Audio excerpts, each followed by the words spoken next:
रोटी का कोई धर्म नहीं होता और पानी की कोई जात नहीं होती, और जो अपनी बात को कहकर मुकर जा उसकी कोई औकात नहीं होती। अरे किसान तुम्हारे पक्ष में ही थे, तभी तुम सत्ता में आए 40 साल बाद, और आओगे भी नहीं, अगली साल रसातल में चले जाओगे आप धरती के गंगा किनारे बैठ के मेरे देश का प्रधानमंत्री झूठ बोल रहा है, तो मुझे धिक्कार है, दुर्भाग्य है ऐसे देश में मैं जो है पैदा हो गया। अगर मैं किसान आंदोलन में शहीद हो गया तो मैं चाहूंगा ऊपर वाले से वो करूंगा कि मुझे उस देश में पैदा करना जहां किसान का जो है सम्मान होता हो, सम्मान की लड़ाई लड़ी जाती हो किसान के लिए। ऐसे देश में पैदा ना करे जहां जैसे मोदी जैसे प्रधानमंत्री होते हो। ये मैं ऊपर वाले से प्रार्थना करता हूँ। न हिंदू खतरे में है न मुसलमान खतरे में, इन देश के राजनेताओं के कारण ये किसान खतरे में है। देखिए किसान बहुत दर्द में है, बहुत परेशान है, बहुत ज्यादा परेशान है, और इतना परेशान है कि उसे अब अपने बच्चे घर बार सब छोड़ का चुका है, और अब आर पार की लड़ाई है हमारी। और दूसरी बात, मोदी जी कह रहे हैं वाराणसी से बैठ के कि मैं किसान मेरे पक्ष में है। अरे किसान तुम्हारे पक्ष में ही थे, तभी तुम सत्ता में आए 40 साल बाद, और आओगे भी नहीं, अगली साल रसातल में चले जाओगे आप धरती के। भाई क्या मांग रहे हैं? नॉर्मल सी बात, एक 5 रुपए का अगर हम पार्ले जी का पैकेट ला रहे खरीद के, आपने भी खरीदा होगा, तो क्या कोई हमें 2 रुपए में देगा उसे? क्योंकि उस पर लिखित आ रहा। तो हम भी यही कह रहे हैं ना कि हमें 2 लाइन जोड़ दो उस बिल में। हमें क्या स्याही खत्म थोड़ी हो गई सरकार की?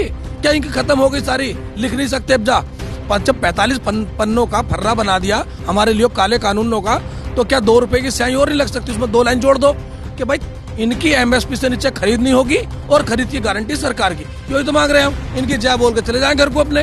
भाई ये कानून किसानों के खिलाफ है। ये हमें तो यही पता नहीं चल पाया कि प्रदेश में देश में सरकार किसकी है। ना हमने मोदी की मानी ना योगी की मानी। क्यों माने? क्योंकि इनके बाल बच्चे नहीं है, इन्होंने अपने माँ बाप को नहीं देखा, तो फिर ये किसे देखेंगे? रोटी का कोई धर्म नहीं होता और पानी की कोई जात नहीं होती, और जो अपनी बात को कहकर मुकर जा उसकी कोई औकात नहीं होती। न हिंदू खतरे में है न मुसलमान खतरे में, इन देश के राजनेताओं के कारण ये किसान खतरे में है। किसानों में भी हिंदू मुसलमान ढूंढा जा रहा है। नहीं, गलत बात है। न हमें कांग्रेस भड़का रही न हमें कोई भड़का रहा। हम अपनी आत्मा भड़का रही हैं कि हमने मोदी को वोट दिया, सरकार बनाई। हमने सरकार नहीं बनाई लेकिन गुंडों का सरदार नहीं बनाया। ये एक गुंडों का सरदार बनने के कारण आज इस देश पर राज करना चाहता है। जब चाहे जब इस देश के किसान को जेल में डाल दे, अपनी जेलों की सफाई करा ले, हम जेल जाने के लिए तैयार हैं। लेकिन बात इस बॉर्डर पर करेंगे। हम दिल्ली का दूध रोक देंगे, दिल्ली का पानी रोक देंगे, दिल्ली की सब्जी रोक देंगे, काली चाय पीएंगे नेता जितने बैठे दिल्ली के अंदर। योगी और मोदी और अमित शाह जब चाहो जब अपनी जेल खाली करा लो, हम जिले भाई अपनी जेल में भर्ती करेंगे। हम जीना नहीं चाहते इसके योग में। किसान ने तो अपनी फसल का सही भाव चाहिए, मूल्य, और वहाँ मिल नहीं रहा। जब तो किसान परेशान है, जब तो यहाँ रात बिरात धक्के खाते फिरे। मतलब हमारे बालक पढ़े लिखे, इतना तो नफा नुकसान सब जाना है अपना। बस हमारे फायदे की होती तो हम यहाँ क्यों आते, अपने घर रहते। मतलब भूखे पिसाई जिडाए यहाँ पड़े सड़क पे, और हमारी बूझने वाला कोई नहीं। और जब ये वोट लेना है ना, ये राम राम और हाथ जोड़े फिरे। अब सुन रहे हैं भाई, जो इनके शर्म लिहाज हो तो ये यही अगर हमारी बात सुने।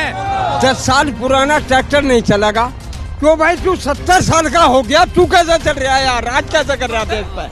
है तुझे करना नहीं चाहिए 15 साल के बाद। गंगा किनारे बैठ के मेरे देश का प्रधानमंत्री झूठ बोल रहा है, तो मुझे धिक्कार है, दुर्भाग्य है ऐसे देश में मैं जो है पैदा हो गया। अगर मैं किसान आंदोलन में शहीद हो गया तो मैं चाहूंगा ऊपर वाले से वो करूंगा कि मुझे उस देश में पैदा करना जहां किसान का जो है सम्मान होता हो, सम्मान की लड़ाई लड़ी जाती हो किसान के लिए।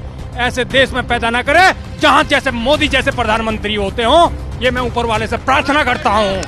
चाहे ये गोली चलवा लो, ना हम गोली से डरते, ना हम इनकी तोप से डरते, ना इनके लठ से डरते। मर जाएंगे पर हमारे चौधरी साहब जैसे कहेंगे वैसे चलेगा। सुनो, कुछ ये हंसे कुछ हम फंसे, दोनों बीच मचा मचरा। अरे उस दिन की बात बताते मोदी, जिस दिन वोट गिरने के बाद आज कर रहा झगड़ा।